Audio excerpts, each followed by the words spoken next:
for health information exchange, just on a variety of different trending topics in healthcare.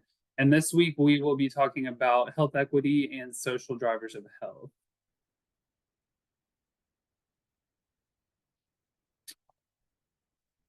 Real quick, before I kind of get into the agenda today, I want to mention the Connection Fee Assistance Program. So right now, the Connection Fee Assistance Program is going on.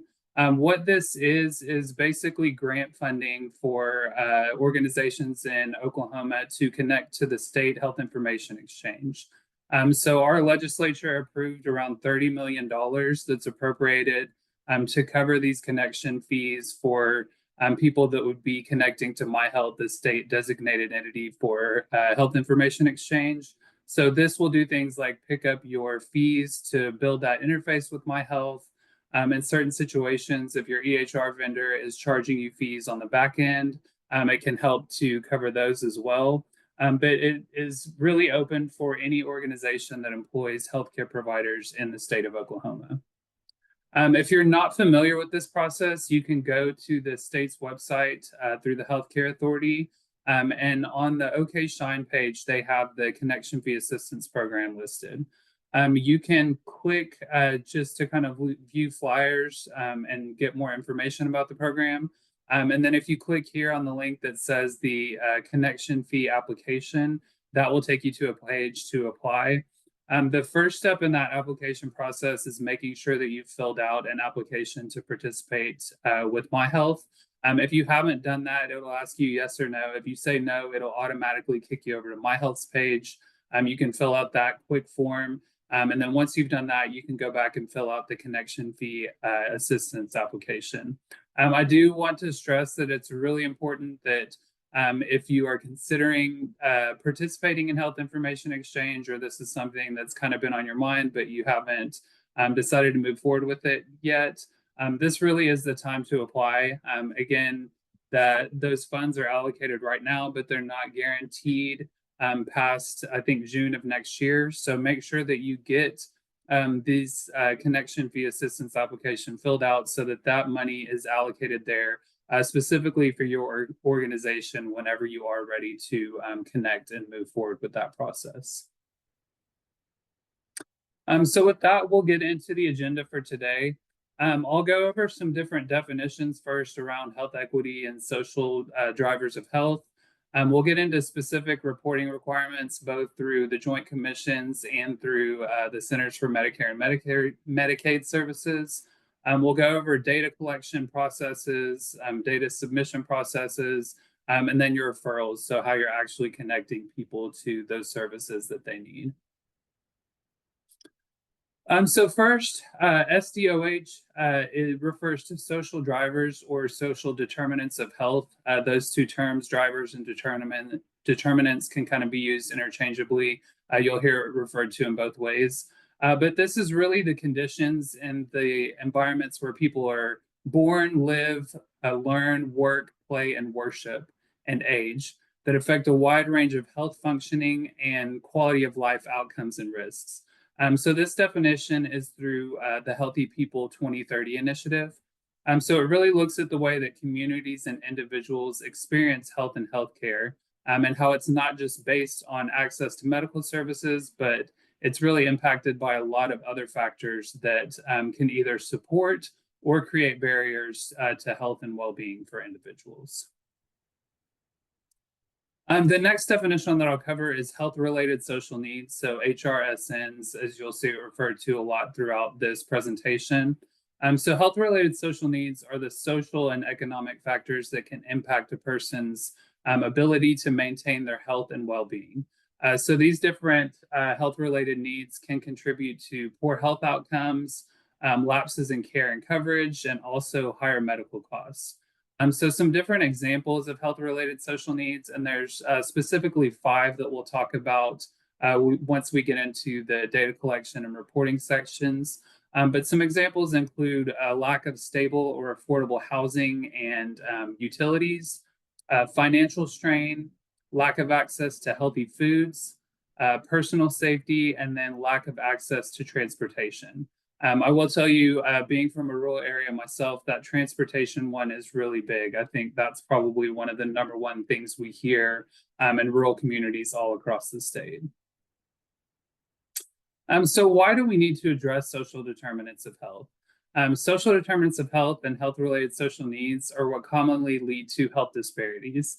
So health disparities are defined as different health outcomes among different groups of people. So addressing these issues is an important component to efforts to overcome disparities and achieve health equity for individuals and communities. Health equity, as it's defined by Medicare, is the attainment of the highest level of health for all people, where everyone has a fair and just opportunity to attain their optimal health, regardless of demographic and socioeconomic factors that affect access to care and health outcomes. So some examples of these different demographic and socioeconomic factors can include things like race, ethnicity, disability, sexual orientation, socioeconomic status, geography, so being in specific urban or rural areas, and preferred language. So those are just some examples of different factors that play into this bigger theme of health equity. So that addresses some of the specific definitions that we'll refer to throughout the presentation. Next, we'll get into the reporting requirements. So I'll specifically cover reporting requirements for the Joint Commission. So they have some new requirements that were introduced to reduce healthcare disparities, and then through the Centers of Medicare and Medicaid Services, or so Joint Commission standards, these requirements to reduce health disparities were implemented and made effective January 1st of 2023. So these will apply to any different organizations that utilize the Joint Commission for accreditation. So hospitals, ambulatory healthcare centers, behavioral health and mental health care organizations all will kind of fall under this umbrella if you utilize Joint Commission standards. So the first element of performance is to designate an individual or individuals to lead activities to reduce healthcare disparities for patients. The second one is to assess those health-related social needs and provide information about community resources and support services. So this is actually giving them specific resources within their area of what they can do or reference for support. The third one is identify health disparities in patient populations by stratifying quality and safety data using socio-demographic characteristics. So this is taking that data and kind of breaking it into different quality categories, or looking at some of your quality measures and breaking them down by different socio-economic or demographic characteristics to see maybe who are individuals who are more affected by certain health outcomes when looking at those quality standards. The next one is to develop and write an action plan that describes how to address at least one healthcare disparity identified within your specific patient population. So this is kind of including it bigger within your strategic plan or a strategic action plan of how you're going to address that specific disparity that you've discovered. The next one is to act whenever you do not achieve or sustain goals in your action plan to reduce disparities. So this we'll kind of talk about here in a little bit, PDSA cycles, so the plan, do, study, act. This is making sure that you're just continuing that process and making sure that you're actually addressing the goals that you have implemented to start. And then the last element of performance is to annually inform key stakeholders about progress to reduce those disparities. They specifically list out your organizational leaders, licensed practitioners, and staff as kind of your minimum requirement of what key stakeholders need to be informed about your progress in this. And then the last standard that they've introduced around these health disparities is within the record of care. So at a minimum, your medical record must contain a patient's race and ethnicity. Next, we'll get into the CMS commitment to health equity measures. and then also their SDOH1 and SDOH2 measures that you'll report on. You'll see that really these Joint Commission standards align a lot with what CMS is requiring too. So it's not like you're going to have a bunch of different standards. Really, you can make these kind of flow and work between both programs. So through Medicare and Medicaid, the first one that we'll talk about is the Hospital Commitment to Health Equity Measure. You'll see it sometimes referred to as the HCHE measure. So this assesses a hospital's commitment to using a variety of different equity-focused competencies aimed at achieving health equity for minority groups. So some of those socioeconomic and demographic groups that we talked about a few slides ago. There's 5 different domains within this measure, and you will have to address all 5 of those. This is within the IQR program for hospitals. When you're reporting on these, you will have to attest yes to meeting all of the elements within that specific domain. So we'll kind of go over those individually here and address what they're looking for within each domain. But your 5 broad domains include strategic planning, data collection, data analysis, quality improvement, and leadership engagement. So domain 1 is equity as a strategic priority. Again, this kind of ties back to that strategic planning or plan of action that you saw within the Joint Commission. But hospitals must attest to having a strategic plan that includes the following. So your strategic plan has to identify priority populations who currently experience health disparities. It has to identify healthcare equity goals and create a discrete action plan for achieving those goals. It has to outline specific resources that have been dedicated to achieving these goals for your staff or for your organization. And then it also must describe an approach for engaging key stakeholders, such as community-based organizations. So we talked about on the Joint Commission, those stakeholders have to at least include your leadership team, providers, and staff. CMS is kind of taking it a step further and making sure that you're engaging with different community-based organizations within the place that you work. So that first standard within this first domain is identifying priority populations.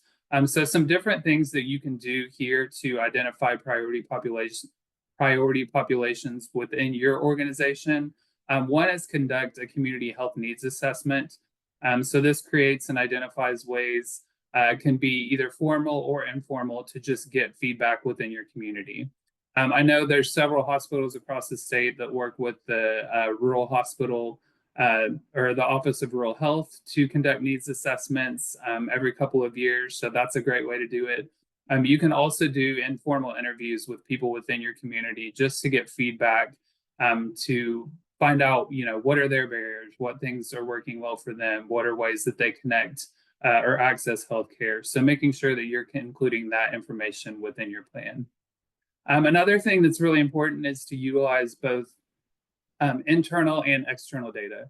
So within your EHR, within different systems that you have, you're going to have a lot of data there at your fingertips, reports that you can run to kind of see quality health outcomes, a lot of different things, demographic reports. You also want to make sure that you're including external sources of data as well. So I've listed some here. The census has really good information on their quick facts page that you can search by a specific county or even city and break down, even things like access to internet services, what the poverty rate is within your county, demographic, gender breakdowns, all sorts of things. So making sure that you're not just using the data that you've collected, but making sure that you're getting kind of a broader picture of that data to include within your strategic plan. The second item that you'll have to address within your strategic plan is identifying health equity goals. So a big thing here is making sure that leadership buy-in is key.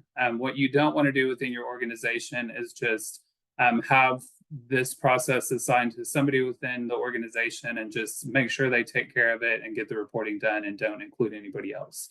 You really want to make sure that you have department heads involved in this process. CEO, COO leadership is engaged and aware of what's going on. Making sure that you're sharing the requirements with your staff. So what's really important in these processes is to explain to people why we're doing it. People, we're hit all the times with different reporting programs, different information that we have to collect. So if you want buy-in, you've got to make sure that there's a clear picture of why we're collecting this data and what we're going to do with it. Make sure that you tie the equity into the organization's strategic plan and department level goals. So don't just collect a bunch of data just for the sake of collecting data. Make sure that that data is usable for you and that you're able to do something with it. So if you're running specific quality measure programs, make sure you're breaking those down by things like race and ethnicity, so you can see are there specific demographic factors that are resulting in poor health outcomes that we can address within this plan. And then review your organizational policies, procedures, and workflows from a health equity perspective. So you don't have to recreate the wheel, implement totally new policies and procedures, but see where you can kind of weave things around health equity into existing policies and procedures that you have for your organization. The next step within the strategic planning is outlining resources for health equity goals. So this includes things like financial resources, staff time, and then resources for planning. So making sure that whatever staff are going to be charged with developing the strategic plans or data collection and analysis, make sure that they have the tools and resources they need to be effective at these processes. And then the last element within this strategic priority domain is going to be engagement of key stakeholders. So identify and participate with local community-based organizations. So find different organizations within your community that are addressing different health-related social needs. This could be county health departments, it could be social services, it could be your local food pantry.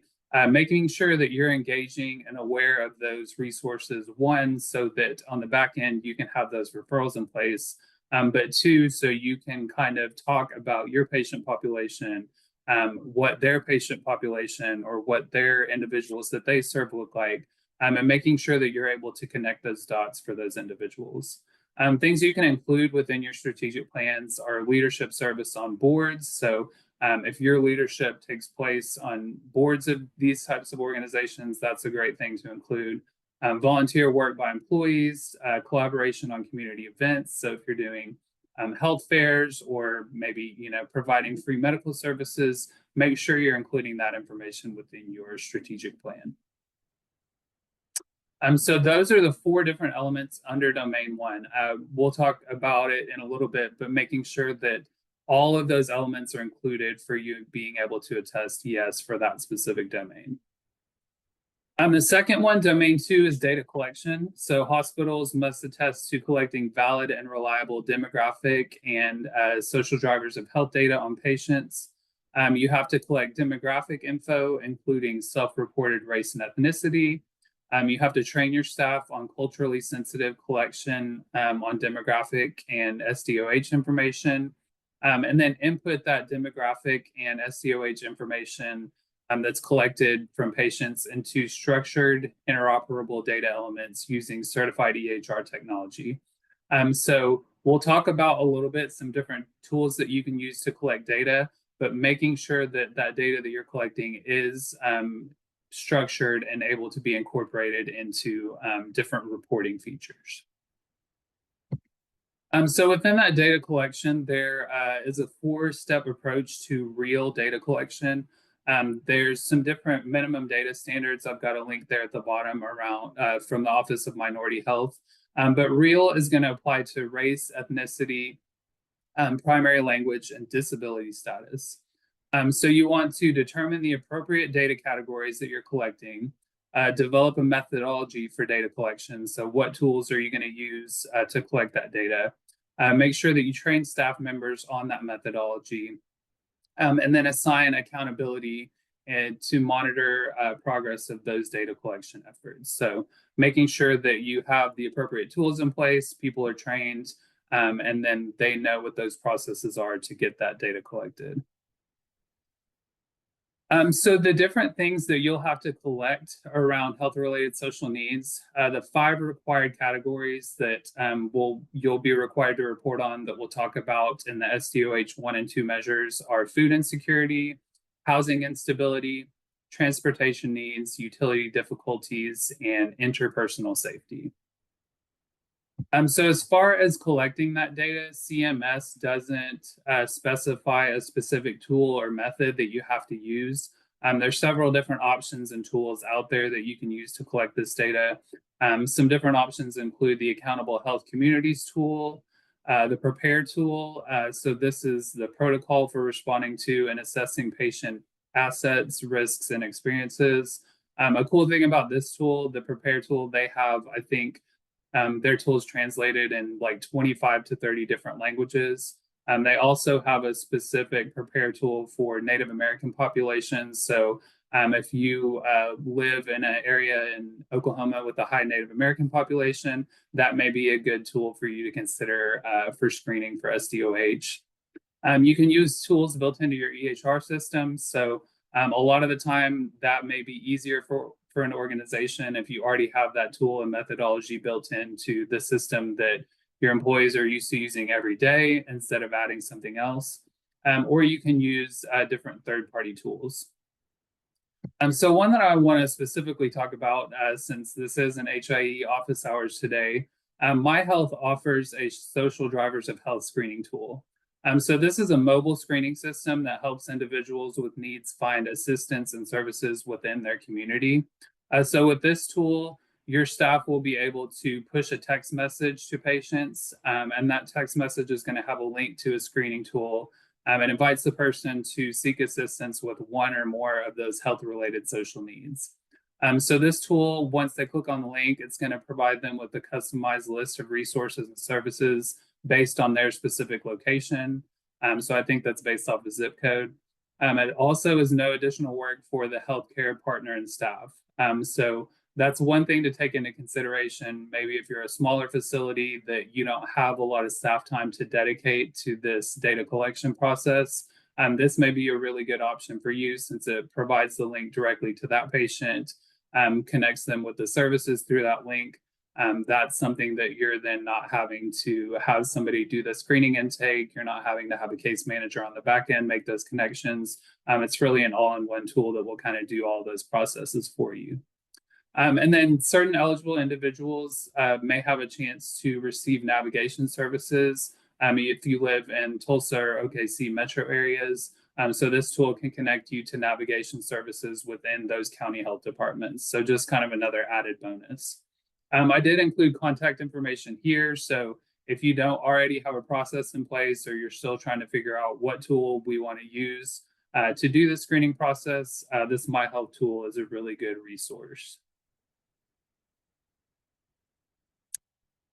Also within data collection, the training the staff. So again, it's really important to make sure that however you're collecting this data, staff are trained on it, whether it's just using the My Health tool and pushing a link out to patients with their phone number they have on file, whether it's using that Accountable Healthcare Communities tool that CMS recommends, just making sure that the staff are properly trained. If your staff are trained and know why they're doing it, and feel comfortable with the process, it's going to increase compliance, it's going to increase data integrity, and also improves patient buy-in. The last thing you want as an organization is to have your staff members asking patients questions and then not be able to give them a proper response. Or maybe somebody screens positive and says, yeah, I am struggling with food insecurity or interpersonal safety. Making sure that your staff is trained on what to do next, how to connect those patients, how to get them the services and needs that they have. That's really key to making sure this process goes smoothly. And then I've also just included a tool here from the American Hospital Association, just something else that can kind of a toolkit that can help and provide different resources for staff training. So domain 3 is going to be data analysis. So first you had domain 1, which was your strategic plan. Domain 2 is that data collection processes. Domain 3 is the data analysis. So hospitals have to attest to stratifying key performance indicators by demographic and/or social determinants of health variables to identify equity gaps and include information on hospital performance dashboards. So this is really key to why when you're collecting that data, it needs to be in a structured manner and be able to incorporate within your EHR system. If it's not, it's going to make it really hard for you to break down quality measures by these specific demographic or socioeconomic factors. So a really big push, we're working on a project with the CDC on diabetes and heart disease prevention. And one thing that they're really looking for is breaking down some of those measures related to hypertension, related to the A1Cs, is breaking down those measures by race and ethnicity. So that's kind of what this data analysis domain is taking that quality reporting process a step further to see, are there specific subpopulations within my larger patient population that are more positively or negatively affected when we're looking at these health indicators and outcomes. Domain 4 within the commitment to health equity is going to be your quality improvement. So hospitals must attest to participating in local, regional, or national quality improvement activities that are focused on reducing healthcare disparities. So some different examples would be participating in county consortiums or coalition, regional consortia, state work groups, CMS quality initiatives that are out there. Here in Oklahoma, we have I think there's 4 different SHIP groups. So State Health Improvement Plan. There's one on diabetes. There's one specifically on social determinants of health. There's one on heart disease. There's one on mental and behavioral health. We also have an obesity stakeholders work group. So if you're participating in any of these kind of like regional or national work groups, make sure that you're maintaining documentation on that, because that's what they're looking for, is just participating with a broader audience, ways that you can share information, share lessons learned. That's what's going to get you the credit for this quality improvement domain. And then the last domain within this section is going to be leadership engagement. So your hospitals have to attest to senior leadership is annually reviewing that strategic plan for achieving health equity. And then senior leadership is reviewing key performance indicators stratified by demographic and/or social factors. So again, it's fine to have specific appointed people within your organization doing these processes, but just making sure that information that you're collecting, those policies you're putting in place, are shared with leadership and they're reviewed at least annually. So all 5 of those domains, again, that's all part of the bigger hospital commitment to health equity measure through CMS. So hospitals have to attest to engaging in each element within those 5 domains. This is reported through, it's actually not QualityNet, it used to be QualityNet, the hospital quality reporting HQR system. So where you typically report your IQR measures, that's where this data will be reported. There is a mandatory reporting period now. So last year was an optional year to participate. This year, all hospitals will be required to attest to all 5 of these domains. And then the data from that you attest with will also be shared publicly on the hospital compare tool. So right now they show some different quality indicators and other programs that you're participating in. So this commitment to health equity will be added to that page as well. So the next 2 measures that we'll talk about are the screening for social drivers of health measures.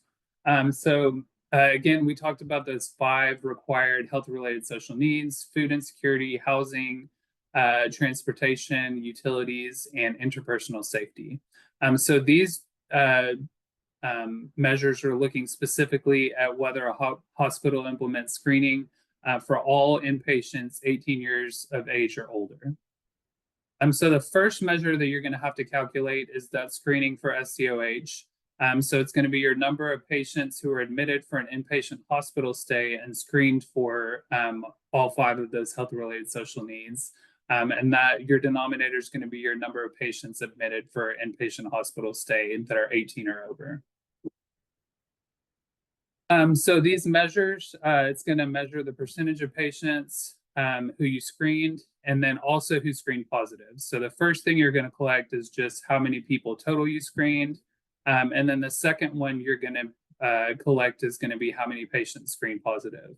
The first measure that's looking at screening rates is all going to be included into one.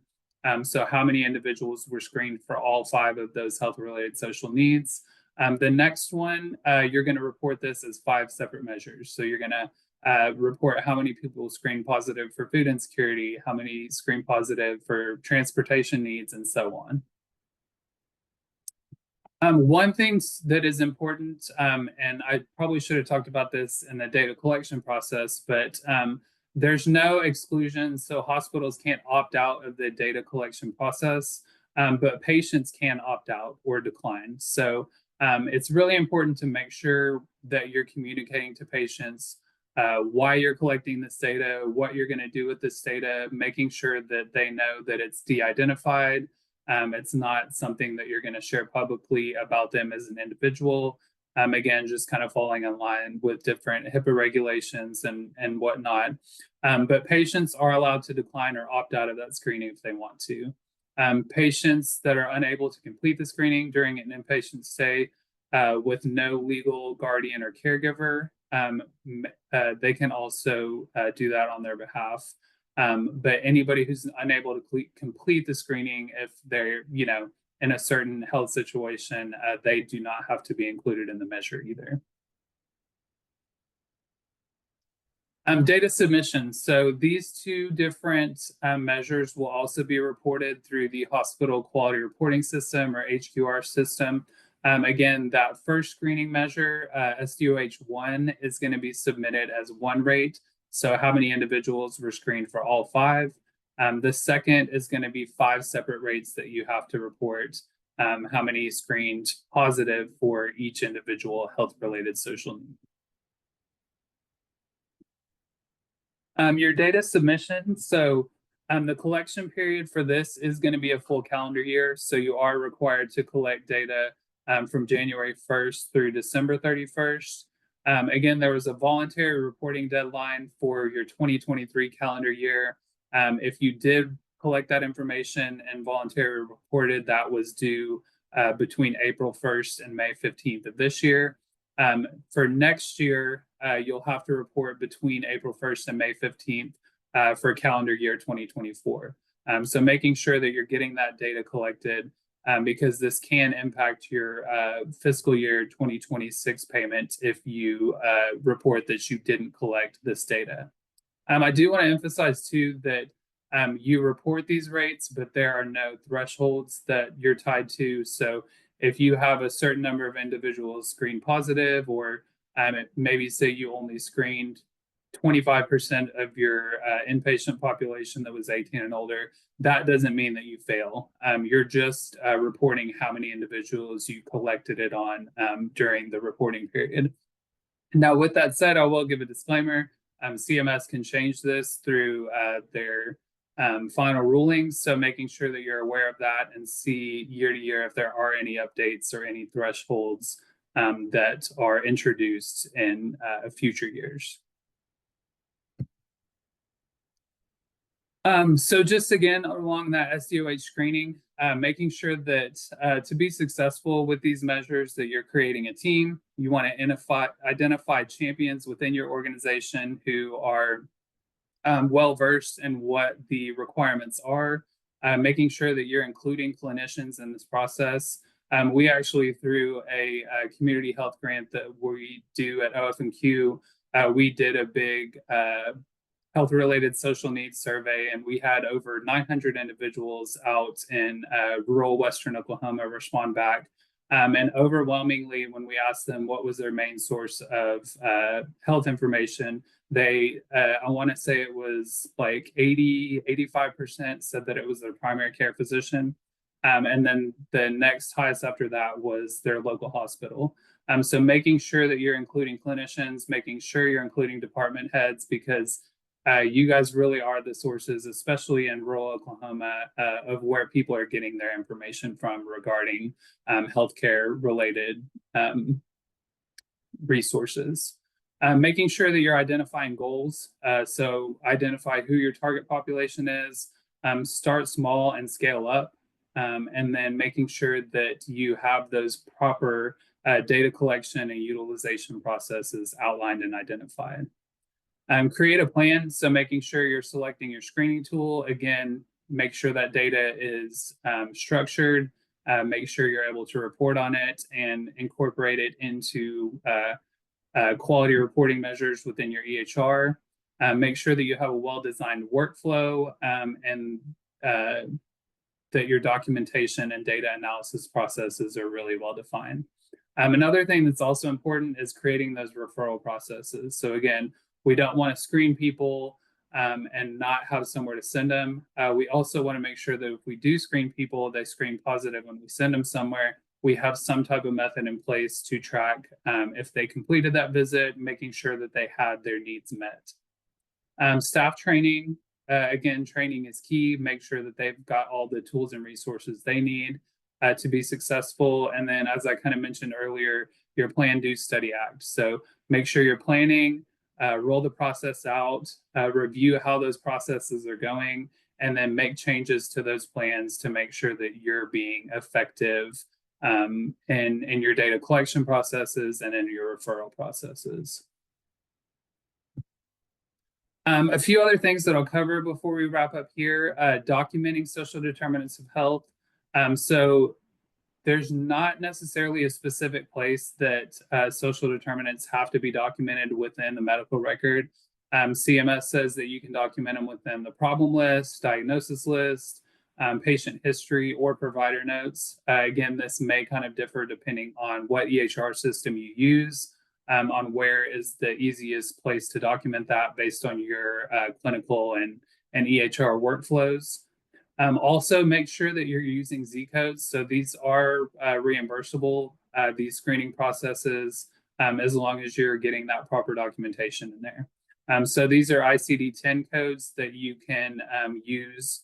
And I apologize, it's a little bit small, even on my screen, but they have Z codes for problems related to education and literacy, employment, occupational exposures to risk factors, problems related to housing, social environment, and so on. So once you have these screening processes in place, make sure that you're using these codes so that they're reimbursable and to make sure that you're getting credit for it within your documentation. There's also a really good link there to a CMS document that outlines these specific Z codes, when to use them, how to capture the data. So I've included that there at the bottom as well. And then social determinants of health referrals. So we'll kind of wrap up with this. There's 3 different approaches when looking at referrals for social determinants. The first one is direct referrals. So that is directly contacting that service agency on behalf of the patient. This could be, say, a hospital screens them at intake, and then if they screen positive, they're given to a case manager who then contacts that service agency to schedule an appointment or directly sends the patient there. Also, like we talked about with the My Health tool, where they have the text messaging app, and they directly give you resources within your service area or connect you to that health department that is completing that would be a direct referral as well. Specific referrals, so these are referrals that are made to specific community-based organizations. And then another option is a tailored resource list. So this, again, is something that you can put in place just to give patients. So if they do screen positive for one or more social determinants, having a specific list of resources or organizations within your community that those individuals can reach out to or access to get those needs met that they have. And then also, in an ideal situation, you want this to be a bi-directional process so that you can close those referral loops. So if you are making these referrals, you're wanting to make sure that the patients are completing the visit, that they got the help that they needed, and making sure that you're able to kind of close up on those loops. With referrals, patients also may have more than one need. So sometimes when you're dealing with individuals who may be in a really difficult situation, they may screen positive for transportation, for food insecurity, for needing housing or utilities help. Make sure that when you're doing that screening process, you're prioritizing their needs. So if they do screen positive for multiple health-related social needs, see which ones are most important to them, or which ones would be ideal to address first to help them improve their health outcomes or help improve their situation. Also utilize community resources. So I encourage you, if you don't already, connect with community health workers through the county health departments, through a lot of our tribes here in Oklahoma have community health workers on staff. Some hospitals may even employ community health workers. So if you're not familiar with them, get familiar with them in your community, because they can really help connect these dots and fill gaps for patients. Also, social workers are a great resource to connect individuals as well.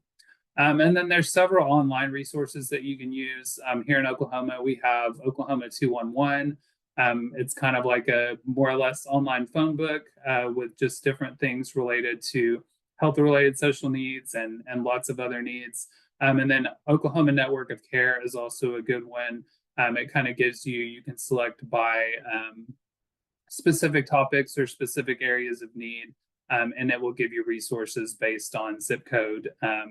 So just good things to have at your disposal there, and making sure that those individuals at your organization that are completing these referrals have different things like this in their toolbox to be able to use with patients. So with that, that is the end of my presentation.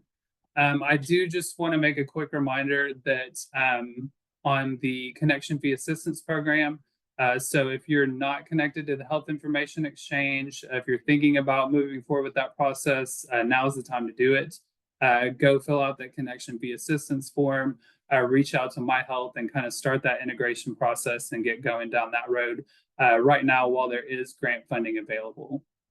And we do have just a minute or so left, so I'm not sure I can see it, but Lindsay or anybody with the My Health team, let me know if there's any questions in the chat, or if you have questions after the presentation. This is my contact info, so feel free to send me an email asking specific questions, or if there's resources that you were curious about.